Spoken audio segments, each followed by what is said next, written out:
We're going to kick off with Michael Hodges, who is going to be speaking to us about megaliths and ancient calendars. So, thank you very much, Michael. There's the mic. Right, I hope you can all hear me. If at any point there's a problem with this, and you put your hand up, I'll assume that it's not because you want to leave the room, but because you can't hear me. I want to talk to you about three things in the time available, and I hope leave some time for questions. I want to talk to you, first of all, about how humankind spread across the globe, because that affects as to how we are and where we are now. Then how farming came to this country, because it came by sea. And then about the calendars that the farmers used, which perhaps is one of the really interesting things, because to be a farmer you have to have a calendar. And of course the original farmers in the Neolithic 4000 BC didn't read and write, because the reading and writing, which had by then probably come into existence in Mesopotamia, had not yet been invented in Europe. Let's start off back in the Ice Age, 30,000 BC. Very, very cold. So who wants to move about? And yet, you know, people did, because we know that the Clovis people, whose flint tools were found in southwestern France, the same tools, precisely the same sort of technology, is found in North America. And it's thought that they were able to move across the Atlantic because of the ice. Just as the Inuit today live on the edge of the sea ice and are able to hunt polar bears and seals and use kayaks to move across the face of the ice, it is thought that when the ice had come down in the last ice age into the mid-Atlantic, people were able to move across the face of the ice, and eventually they reached North America. And of course at the same time the Bering Straits, which are open today, were frozen then, so people could also get into North America across the ice bridge from Siberia. And at the same time, because the ice had locked up so much water, you have people able to get to Australia as well, by going along the peninsula of Malaya and the islands in small groups, were able to stay within the sight of land pretty well all the way until they reached northern Australia. So Homo sapiens, that's us, had travelled around the world before the ice had really retreated. And yet it's the retreat of the ice that really gets our culture going. You know, we read in the papers today about global warming and we wring our hands about it somewhat, and yet, you know, our whole culture of Western man is based upon global warming, because the ice began to melt around about 13,000 BC.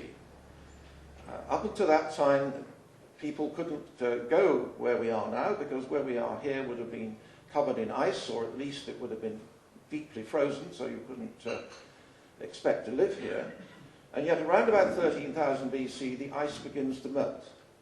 And people were able to travel further north as the ice melted, just as the Sami people in Lapland today travel north in the summer with their reindeer herds. People were doing that in the south of England around 13,000 BC. We've actually found on Hengistbury Head in Bournemouth a reindeer hunters' camp of that period.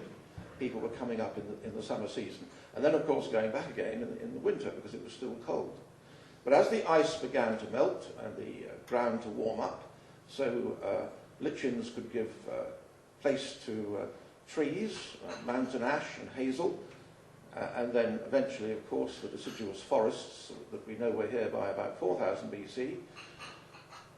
But the ice melting meant that the sea levels rose, and this is very important, because the sea levels rose starting around about 12,000 BC, then there was a cold snap for another 1,500 years, and then it got really warm, and it's been getting warm ever since.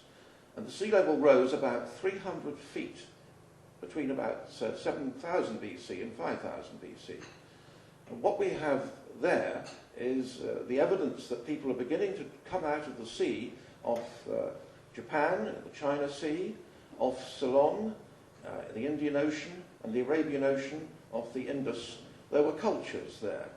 People would say, well, the Rig Veda, the Indian legends, dates from about 2000 BC, But the experts now say, no, they go back to about 7,000 BC, because people had to move away when the land flooded. And that meant you either had to take to the boats or you had to go inland. And if you went inland uphill, there were probably other people living there, so you'd have some sort of controversy, a problem. One of the things that happens when the sea gets deeper is that the Mediterranean gets deeper, more islands in the Mediterranean. And the Hellespont, interesting name because Hellas is a name for the sun, the sea breaks through into the ice melt lake of the Black Sea. And as the Black Sea then has the salt water coming into it and it rises in level quite quickly, we get the story of Noah. And the Noah story appears in so many different cultures, because as people were living in those days around the shores of the Black Sea, they had to either go into Asia Minor, into Armenia, and perhaps eventually further over and form civilizations that we know as the Mesopotamian civilizations, or they had to go up the river valleys of places like the Danube, the Don, the Dnieper. Interesting names, because they, as you'll be hearing from Edmund Marriage, those names seem to be associated with the word An or Anu. If you have the Danube, you actually have the name wrapped up there. And these are the people who we'll be hearing more about today, were probably the first farmers. These people were perhaps the ones that we know as the Aryans, who are our ancestors. But besides the Black Sea flooding, the Persian Gulf flooded. And people had to go inland, and of course if you go inland from the Persian Gulf, you find yourself going up the Tigris and the Euphrates, and then you have the Babylonian civilization. Or you had to go to an island, and there is an island in the Persian Gulf called Bahrain, which is a famous trading island from time immemorial, and it's even considered that the people from Bahrain coasted along the shores of Arabia, across the mouth of the Red Sea, and because of the sea levels being higher, the wadis of the Nile were also flooded, and they're the people who founded the Egyptian civilization. Crossed the Red Sea into the upper wadis of the Nile and the eastern desert, because the Egyptian civilization, as archaeologists will tell you, seems to have happened all of a piece. There doesn't seem to be any background archaeology to it. Egyptians, when you do research in the Egyptian area, you find there doesn't seem to be any Mark I pyramids. Everything has come already researched of a piece. Be that as it may, in our own part of the world, while all these things are going on elsewhere in the world, of course the North Sea is flooding. Here we have, where we are here, flat land, similar to the land away from us in Denmark, and the Dogger Bank in between us was dry land at that time. And when the sea level rose in the North Sea, we know from research carried out in Denmark, it rose very quickly. At one point it was rising 6 inches in a year, which is a terrifyingly fast speed, 2.5 metres in 100 years. And so the channel eventually broke through, and we became an island around about 5,800 BC. And at that time, places, mentioned Bournemouth, would have been 20 kilometres inland, and there would still have been a chalk ridge all the way from the Isle of Purbeck to the Isle of Wight. Whereas today, of course, that's all sunny beaches for your summer holidays. The people who came here then, at that time, had to come by boat. And that meant that they had to bring their crops with them, their seeds, and they had to bring their animals with them.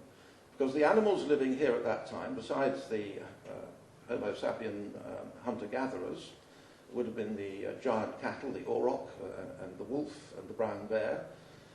But the domestic cow and the domestic pig, the domestic sheep, weren't here at that time. We know that from archaeology. So they came with the first farmers. And these first farmers must have come in boats which didn't require metalwork, because metal hadn't yet been invented. And they would have come in a wicker-frame boat with a skin hull, which exists to the day on the west coast of Ireland, where it's known as a curragh, except they use canvas instead of skin. We know the curragh is a good sea boat. You can get it off a beach and through surf. And we know that people were able to go long voyages in a curragh. The story of St. Brendan, around about 600 AD, the Christian saint who sailed from Ireland to Iceland, to Greenland, and to North America. And people said, well, it can't be true, can it? You couldn't do that. So in 1980, Professor Tim Severin did just that. He and 6 colleagues, they had a wicker-framed boat with hides as a hull, and they did just exactly that. Incidentally, they were wise to use that sort of boat because they got caught in the ice, and the ice cut the skin of the boat. But since it was made of leather, they could lean over the side and sew the whole together. You couldn't do that with a fiberglass boat or a wooden boat. So we know it's possible for them to go a long way. Interestingly enough, beside the Clovis flints of 30,000 BC, the Ojibwe tribe in the borders of Canada and USA were alleged to have Welsh words in their language. Perhaps the Celts had made the journey before. Interesting thought. So the people who came here after the channel had broken through, what do we know about them? Well, we know that around about 9000 BC, farming is going on in the Middle East, but it hasn't reached this country yet. If it's travelling across by land, perhaps it would have advanced so many miles every year as younger sons grew up and had to move on and make their own farm, but it would have travelled fairly slowly. And yet if you're coming by sea, you can go a lot quicker. And if you look at the distribution of megaliths, posh word for standing stones, you'll see that you've got them in Malta, you've got them in the Balearic Islands off Spain, you've got them in Iberia, Spain and Portugal, you've got them on the west coast of Africa, you've got them in Brittany. My word, have you got them in Brittany? Anybody been to Carnac and seen some of them? And then you've got them in Wales, you've got them in southwest England, Dorset, Devon, Cornwall, Somerset. You've got them in northeastern Ireland, got them in Cumbria, got them on the islands of Scotland, got them in Scotland itself, and even round into Scandinavia, in Norway and northern Denmark. So the people who have put these enormous stone structures up must have been coming by sea. And I believe that these are the first farmers, and that they got here before the farmers coming across land, because if you go across land, you travel more slowly, and there's probably people in the way, and you may have to have an argument with them, marry their daughters, or have a fight with them, or something. And what are these megaliths? Well, we have dolmen, which are these enormous blocks with another big block on top, which must have taken a deuce amount of organisation to move. Some of them were moved several miles.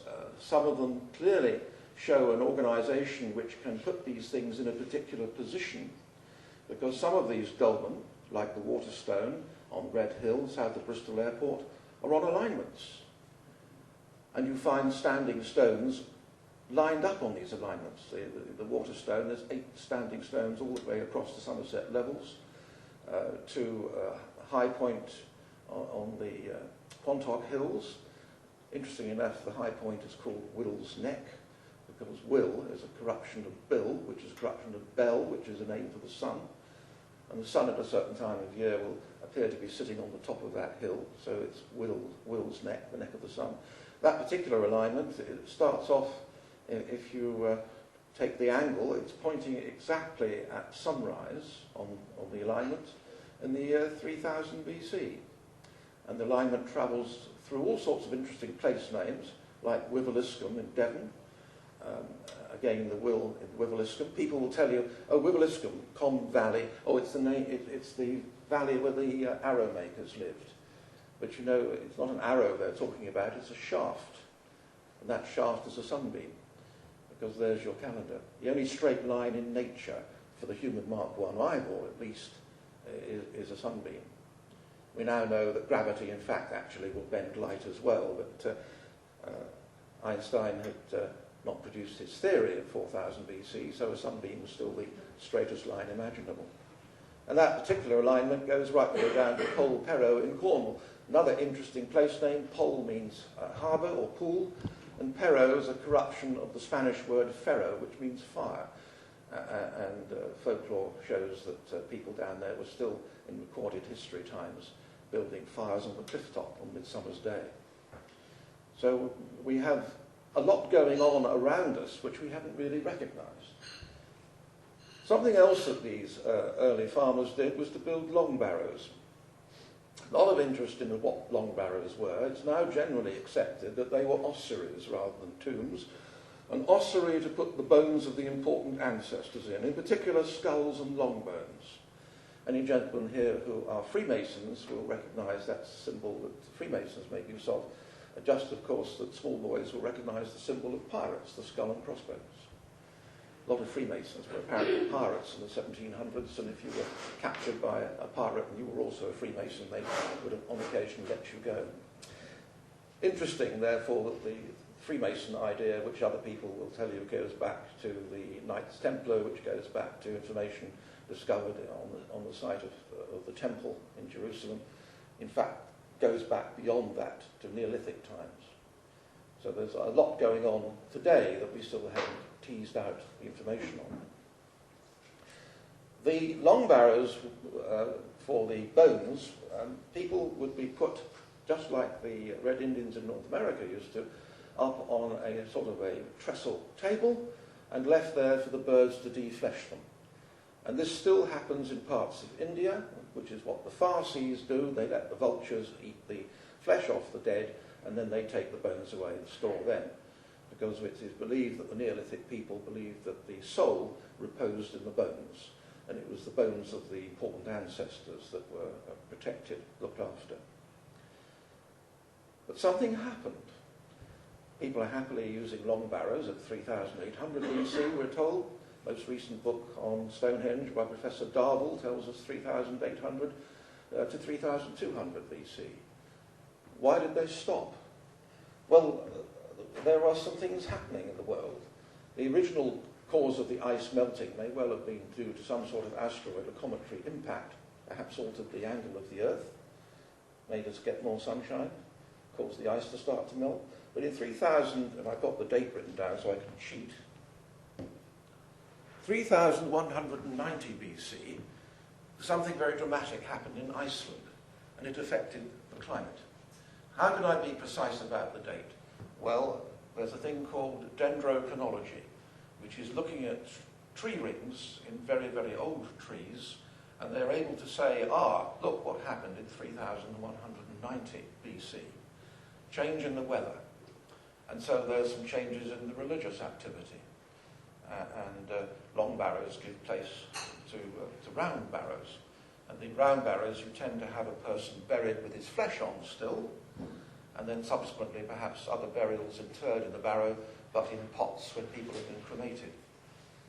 And it seems that these barrows are the claim to land. Both long barrows and round barrows seem to be put in places which are visible from the farm associated with that particular depository. Don't forget, no reading and writing.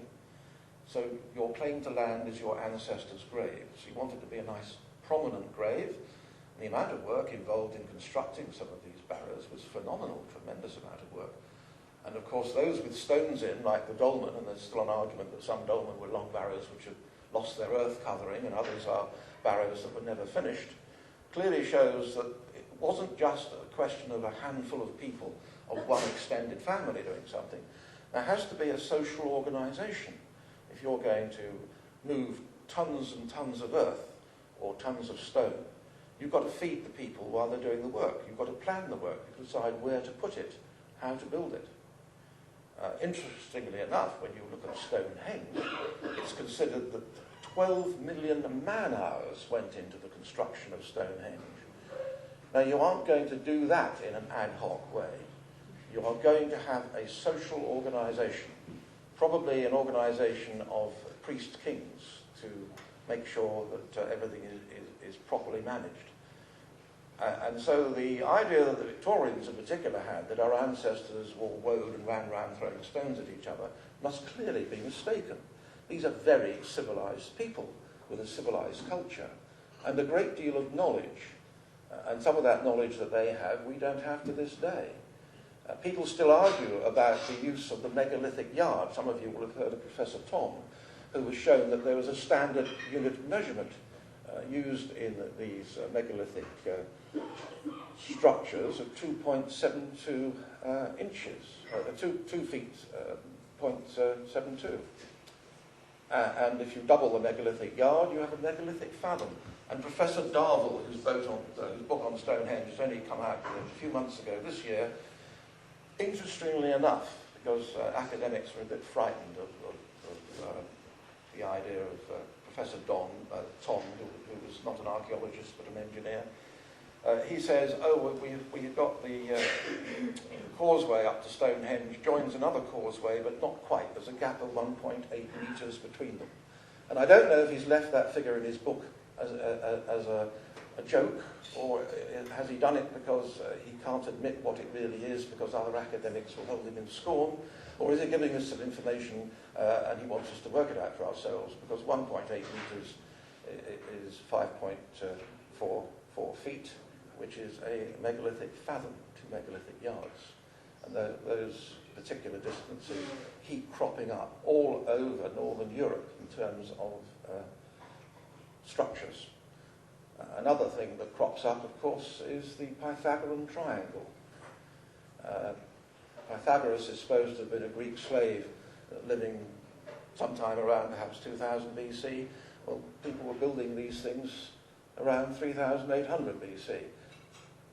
Then, of course, if you look at the stone circles, these aren't circles at all, they're either ellipses or flattened eggs, and to construct them you need Pythagorean geometry. So these are very sophisticated, civilized people. Interestingly enough, they also go into very long-distance structures on the surface of the Earth. We all know where Stonehenge is, but do you know that the bluestones of Stonehenge come from Preseli in Pembrokeshire in Wales? Yes, you know, we all know that. That's well understood. Do you know that if you use that as a numeral 13 hypotenuse for a triangle, and you then take from the same point of Stonehenge through Glastonbury to the Isle of Lundy, you'll have the equivalent of a figure 12 in the triangle, and from Lundy to Preseli is the figure 5, so you have a 5, 12, 13 Pythagorean triangle. About 134 miles from Preseli as the crow flies to Stonehenge, and it's 123.4 from Lundy. So you have an enormous figure on the surface of the Earth. Why did they do it? I was on Lundy earlier this year with the Society of Lay Hunters, and we went to the central tump on the island, and you stand up on the top of that tump, and there's a stone shaped like a left foot, and you put your left foot on the stone, and you are looking north, and there are alignment stones to help you look north. If you look over your right shoulder, you're looking east, out of sight of Stonehenge, obviously, but there are more stones pointing to the alignment. And being a nosy so-and-so, I had a really good look round this tump, and to my delight, I found rabbit holes were producing Bronze Age pottery. So it isn't a tump at all, it's a man-made figure. And if you look at the name of Lundy, which is a Viking name, the original Celtic name is Innis Ellen. Innis Island. Ellen is elbow. It's the right angle island. So here you have this enormous right angle that these people constructed in perhaps BC 2600, when the bluestones were being moved from Preseli. Why did they do that? And if you take that Preseli alignment and you take it through Stonehenge and you keep going, do you know you end up at the Great Pyramid at Giza? There's something going on that we don't understand yet. And if you look at the construction of Stonehenge and the construction of the Great Pyramid of Giza, both are in fact scale models of the world, because they incorporate as a scale the dimensions of the Earth. So these people are not throwing stones and wearing road and running around making funny noises. These are extremely sophisticated, well-informed people who knew more about the world they were living in than perhaps we know about the world that we're living in. If we go back to the Mesolithic structures and the alignments that they're on, we say, well, we also have stone circles. Stone circles are very interesting because sometimes the stones in them are not local. Sometimes you'll find that the stones seem to be telling a story. Perhaps a rectangular upright stone is the male one and a triangular upright stone is the female one. We don't know. But some stones appear to have been made with material brought from a distance. I mean, Preseli is 134 miles from Stonehenge. Some of them aren't brought that far, but they may well be stones which have particular properties, containing quartz, perhaps having a form of radiosympathetic property. Because if you get a particularly large quartz stone, like the Abel stone on the Isle of Purbeck, and you rock it, you find what you have got is a gigantic pressure point on a very small point on the Earth. It's called a Logan stone, and what you're producing is a piezoelectric energy, a form of broadcasting, in fact. Is that what's going on?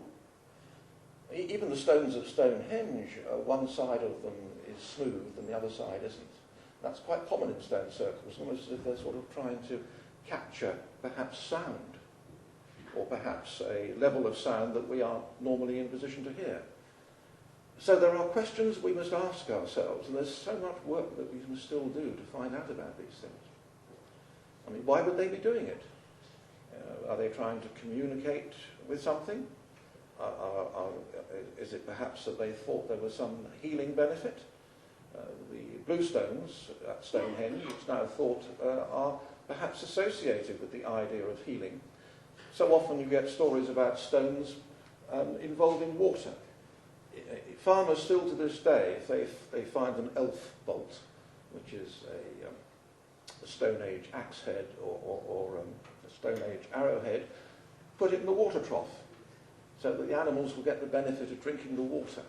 Bit of folklore perhaps, but perhaps, as is so often with folklore, perhaps there's a hint of some ancient story there, that if you poured the water over the stone and consumed the water, it might be thought to do you some good. And if it's a radioactive stone, well, perhaps that could be the case. We look also at, after the round barrows have come in, we get the cursuses, which we don't understand. Why did they build these enormous long processional ways, perhaps avenues of the dead, which appear to be aligned towards the setting sun, just as Stonehenge Avenue is aligned towards the setting sun in midwinter. We have at New Grange the very large barrow there, where there's a light box over the entrance.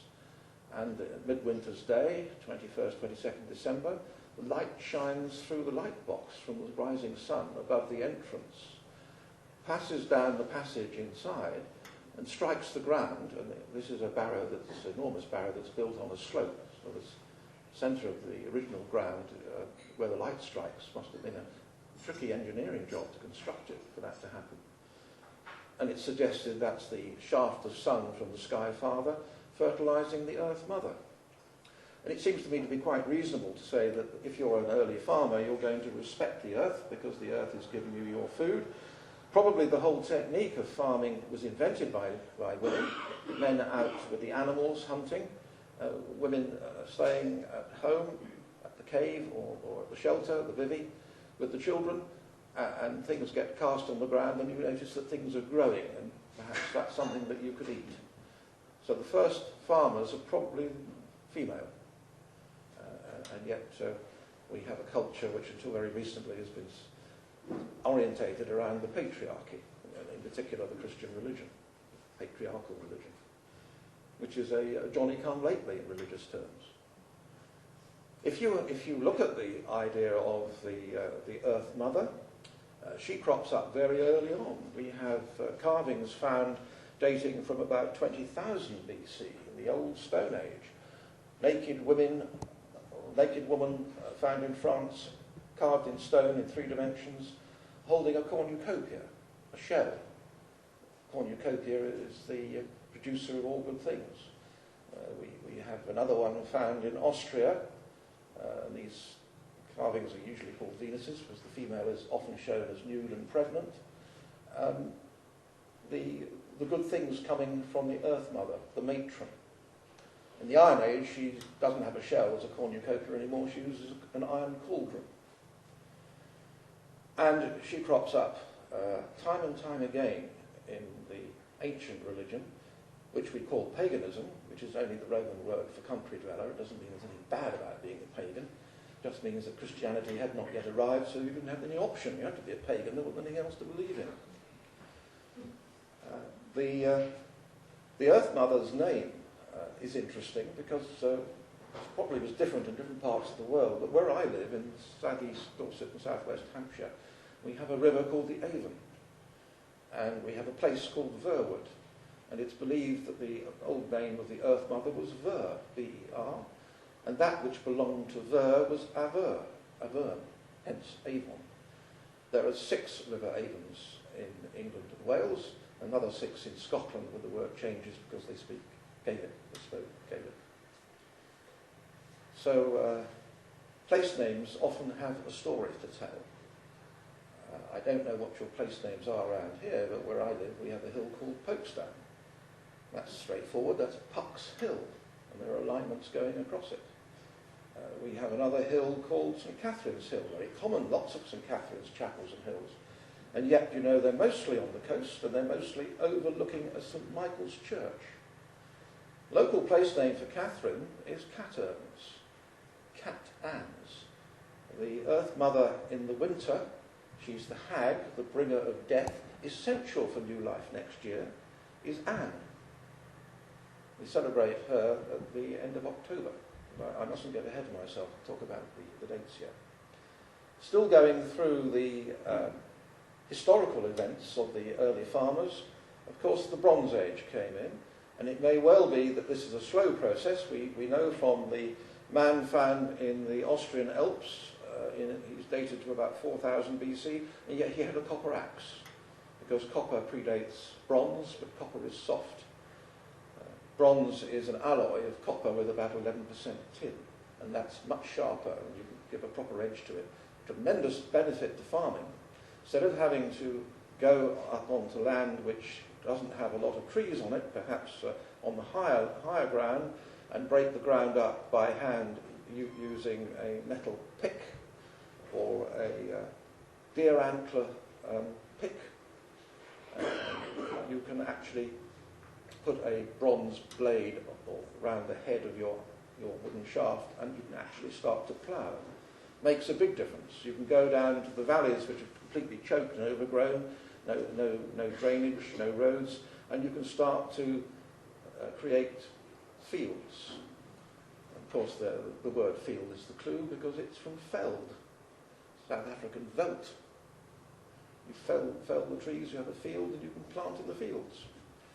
And the Bronze Age probably is about the time that people arrived on the other side of the Channel, having advanced from the Middle East on the ground, as it were, and they brought with them the technology of bronze.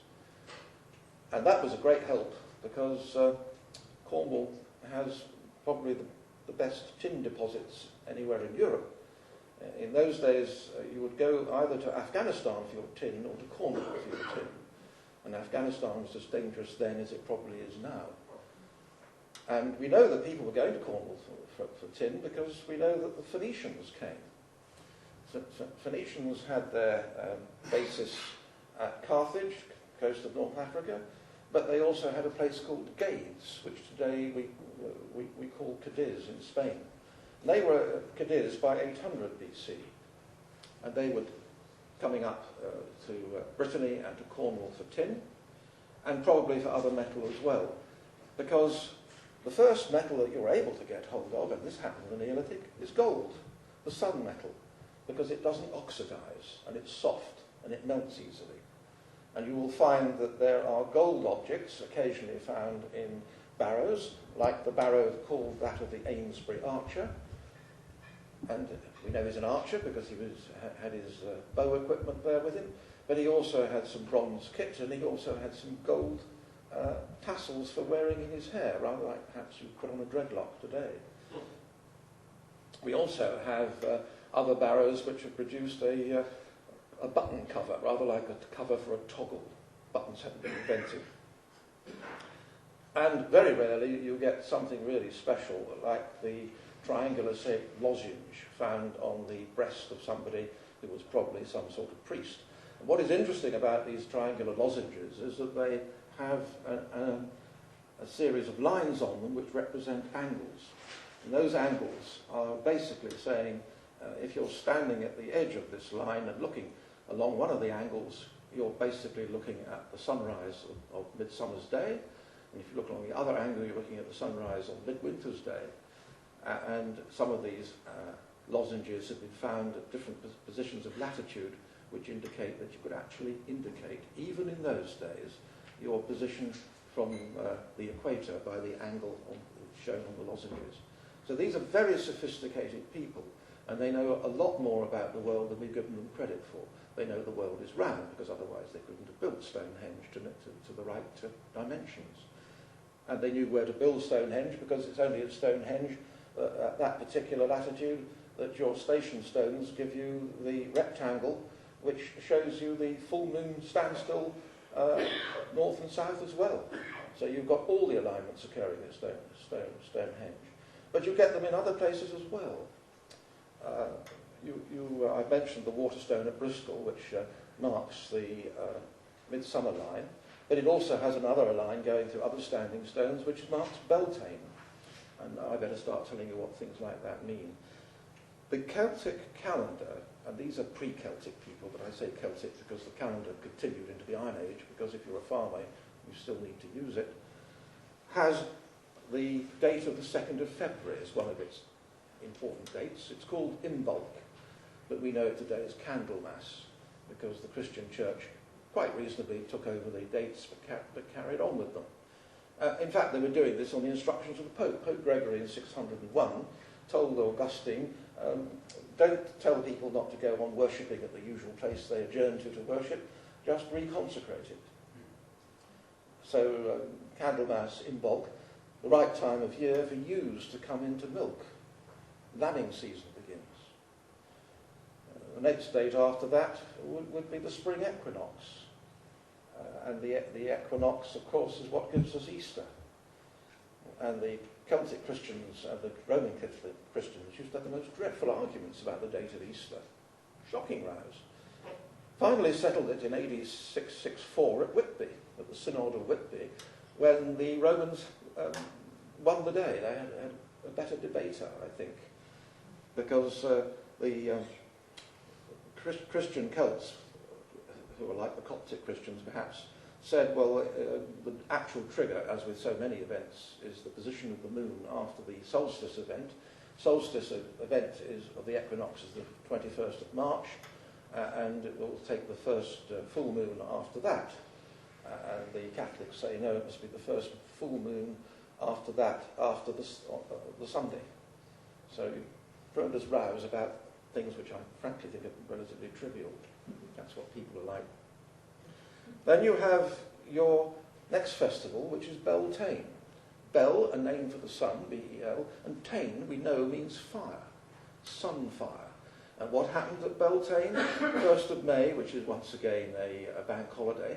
I don't suppose the Labour government introduced it, realised it was celebrating a pagan feast.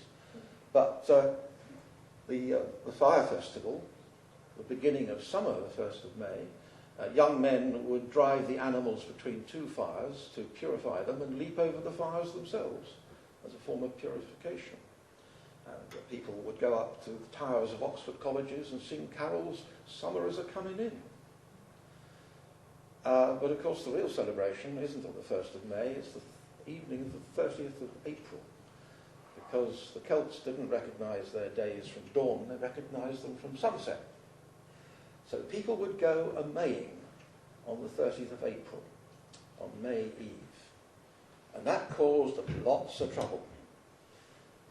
Protestants put a stop to it in the 1600s because they said at least a third of the young women who go out with the young men don't come back intact. Because what people were doing is sympathetic magic. You go out into the fields with your girlfriend and you make love to encourage the plants and the animals to do the same and be fruitful in the coming year. Quite a reasonable thing to do. Did mean, however, that the month of May was not a lucky month for marriage because you couldn't be sure of paternity. Children begotten in May. So the church gave the month to the Virgin Mary. The next date after that is the summer solstice, 21st of June. Church gave it to St. John the Baptist, but celebrated on the 24th of June. People used to light fires on hills on Midsummer's Day to strengthen the sun, because it was going to go down in strength after Midsummer's Day. Big celebrations. It was the day, perhaps, when fires were put out and were relit using a lens, and a lens of glass or of crystal, to light fire directly from the sunbeam. Must have seemed a very magical thing to do, which perhaps only the priests knew how to do. What is interesting is that I suggest that the lens is in fact the bowl that we hear about as the Holy Grail. We move on to the next festival, Beltane, you celebrated May, the month of May, the Earth Mother as the Mother Goddess.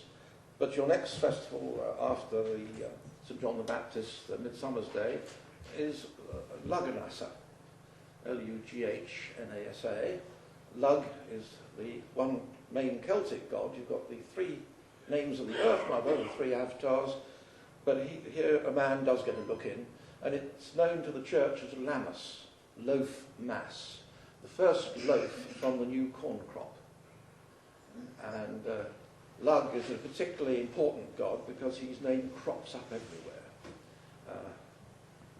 London, Carlisle, Camlodunnion, now called Colchester, Ludgate Hill, Ludgershall in Wiltshire, all these Lug names. New Forest, we have an alignment which runs from Ludgershall through Lugden Barrow and other sites to Lobb's Hole, another corruption of Lob, Lug, which is a spring where you get fresh water out of the saltwater harbour.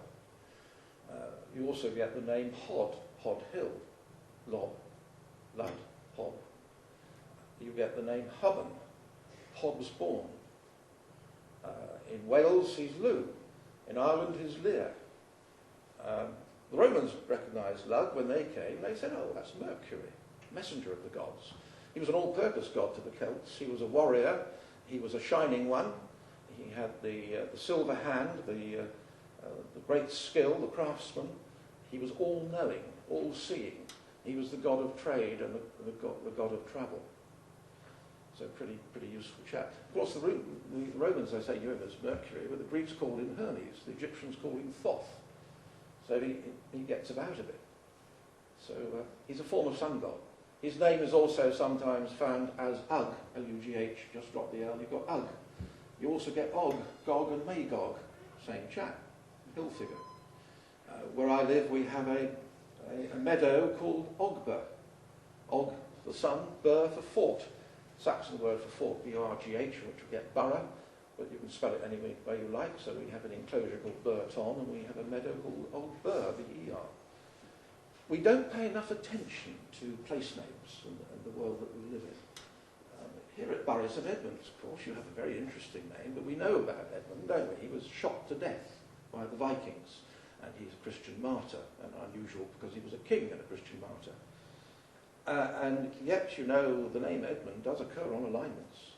At Glastonbury, where people have heard of, famous tour, the town is built on a hill called Edmund Hill, and there used to be 26 standing stones on that hill, and every one of them on an alignment. Well, Edmund is 800 and something. These stones in alignments are perhaps 3000 BC something. So you've just had a Christian name put onto an existing hillside where there must have been an earlier name. So I wonder if we know enough about the meaning of the name Edmund. And here we are at Bury St Edmunds, so there's a chance for someone to research that, please. Be interested to know. Moving on from Lug and the celebration of that. Yes, dear. I'm sorry. Is that better? Yes, I'm getting heavy and I dropped it. Let's look at the clock. I'm okay for time at the moment. I shall rely on our host to tell me when I've gone on long enough. Okay. We move on from Lug, of course, to the next important celebration, which is the autumn equinox, the vernal, not the vernal, that's the spring equinox. The autumn equinox is close to the celebration of Michael, and it is likely, I believe, that Michael is the Christianizing of the god Lug. Michael, of course, is the leader of the heavenly host. He's the archangel. His name, Michael, in Babylonian, means like unto God. And you find Michael churches usually lower down than Catherine Hills. And yet Michael, as a church designation, is usually only used where the Christians had problems with the pagans, and he's usually therefore on a hilltop, except where there's a Catherine who's already got the hilltop. The Earth Mother takes precedence over the Sky Father, it seems. And of course, Michael is also the time when we have Michael Mass. We celebrate the various festivals for preparing for winter, pay debts, start to stock up. Had fairs were usually held at that time of year, so that you could accumulate the surplus, sell what you didn't need, and buy the things you would need to survive the winter.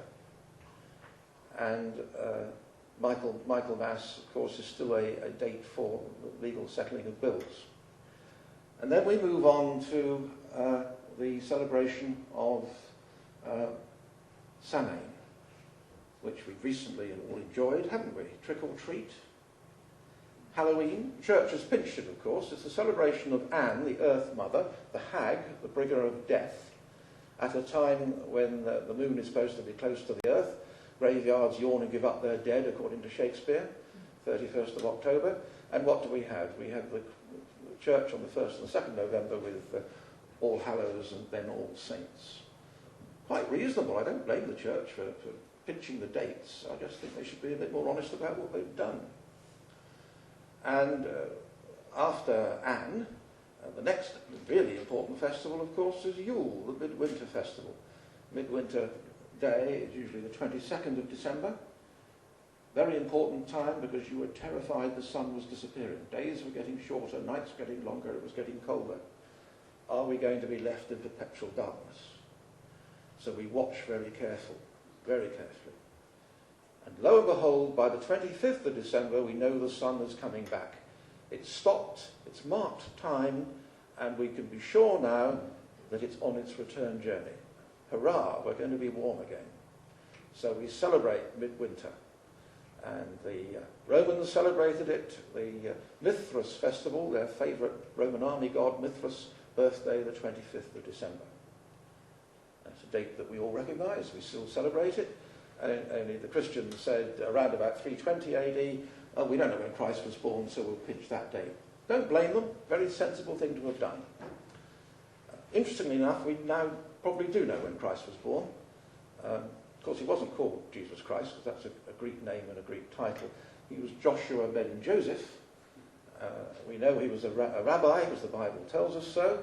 That means we know he was married, because no man could be a rabbi who wasn't a complete man. You had to have both eyes and both arms and both legs. And you had to have a wife. You can't be complete without a wife. So we know Christ had to be married. The thing about the date of his birth is that it can't be the year .BC, they didn't have a zero, because King Herod, who wanted to kill the boy children, was dead in 4 BC. We know it couldn't be before 8 BC, because Augustus Caesar, who ruled the census that his parents took him to Bethlehem to be counted for, called it an 8 BC. And because of the time it takes to get the information out and around the Roman Empire, 7 BC looks a good likely date. Particularly since there was a triple conjunction of Jupiter, Venus and Mars visible from Palestine on the 15th of September in 7 BC. So the Magi were real, they were following a real astronomic event. But 15th of September, not the 25th of December. Jewish New Year starts on the 17th of September, so it's a near miss for that date. And we do know again from the Bible that the shepherds are out in the fields gathering their flocks. Well, even today in Palestine, they don't do that in mid or late December. They do that in mid-September. I don't think it matters. The date isn't important. It's just interesting to know when it probably was. It's the message that's important. Whatever your religious beliefs, I'm sure you would agree, the idea of doing unto others as they do unto you is probably a pretty decent way to live your life. So I've let myself be diverted somewhat from the Bronze Age to the Iron Age. Let me jog back into the Bronze Age, where you have the other changes taking place.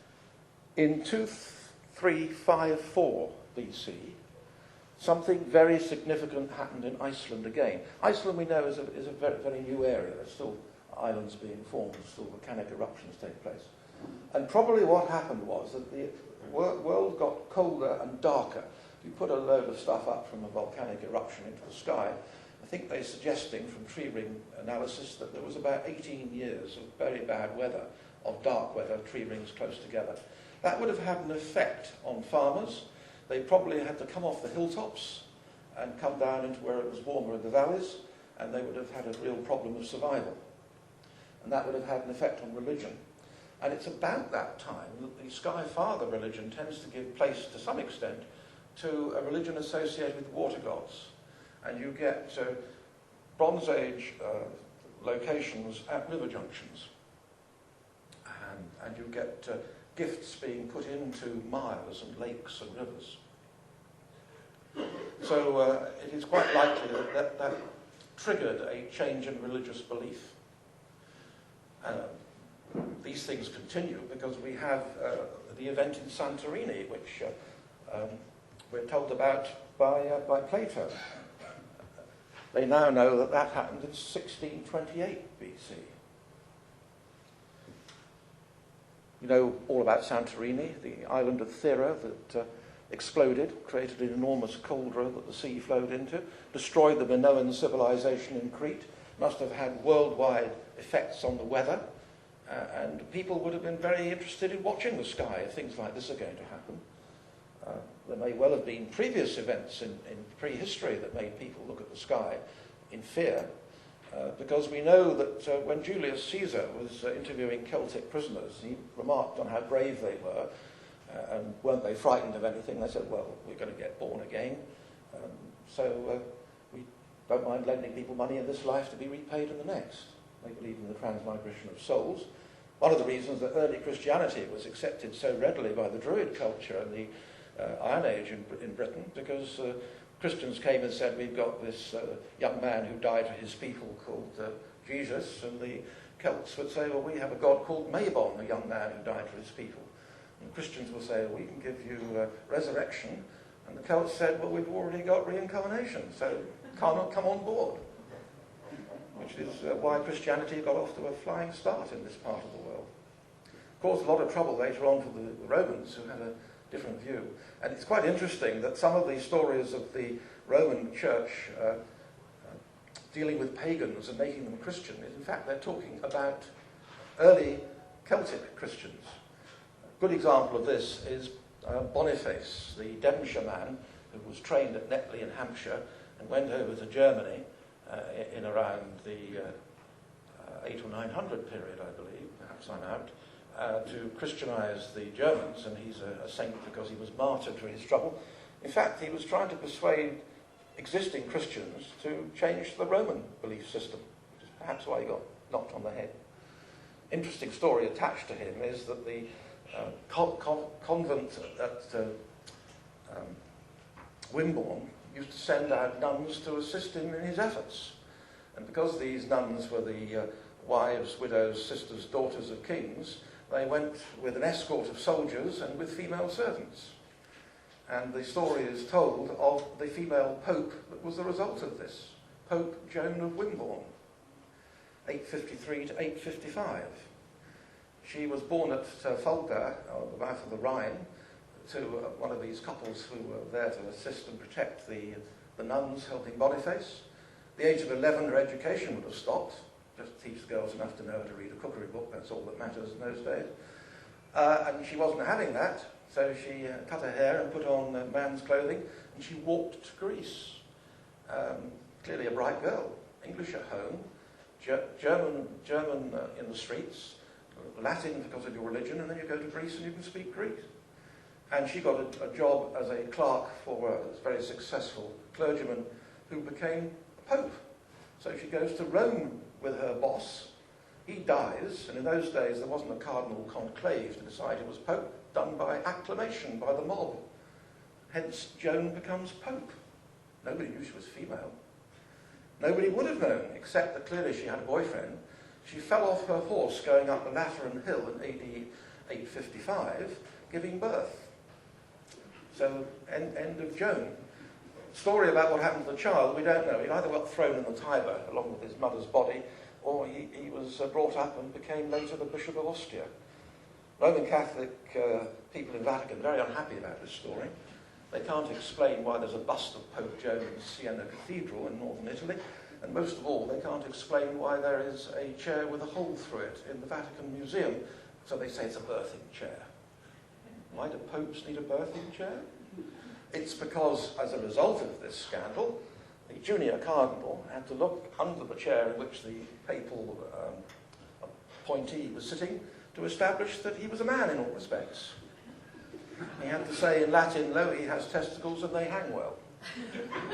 So we do let our religions get us in a muddle sometimes. So the idea of Christianity and the pagan religion marching hand in hand, at least in this country, seems to be the case. And I think whatever your beliefs, or none at all, I was talking to some atheists only last week in Dorset, I think everybody believes that the humanist way of dealing with other people is the right one, whatever your religious beliefs. And interestingly enough, the pre-Christian Celtic beliefs are very similar to the Hindu beliefs. We have the idea of the Druid, the lawgiver, and what do you have? You have a Brahmin in the Hindu religion, who is the similar chief priest and head bottle washer at top of their hierarchy of castes. Interesting name, the Brahmin, because if you start off with the story of the book, the Bible, the first man in that book is Abraham. Well, Brahmin is his name. So it all goes back together, which makes some of the rows of the Catholics, the Protestants, the Islamists, and the Christians and the Jews all a bit tiresome, really. It just goes to show. Also, of course, the Hindu religion has the goddess, the destroyer, Kali, bringer of death. Well, Kali, Catan, same thing, different, same job. You even have some names which are similar. You will have heard of Maiden Castle, a very big hill fort near Dorchester. Very, very high, very wide, very big. Oh, okay, what's that mean? Maiden, Stone Hill. Well, there aren't any stones on Maiden Castle, all earth.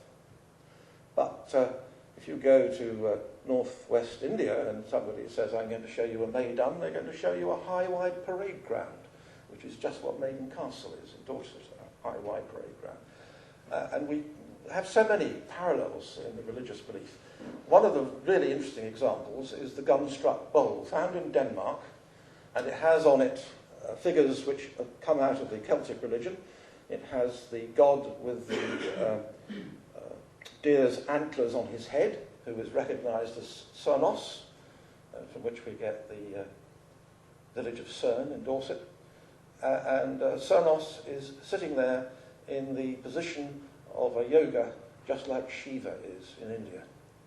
And when you analyse the metal, the silver is made from Romanian silver, and Romania is exactly halfway between India and Europe. So there's a lot more going on than we have given people credit for in the past in terms of their knowledge, the distance of the travelling, the awareness that they had of each other, and of their universal belief system.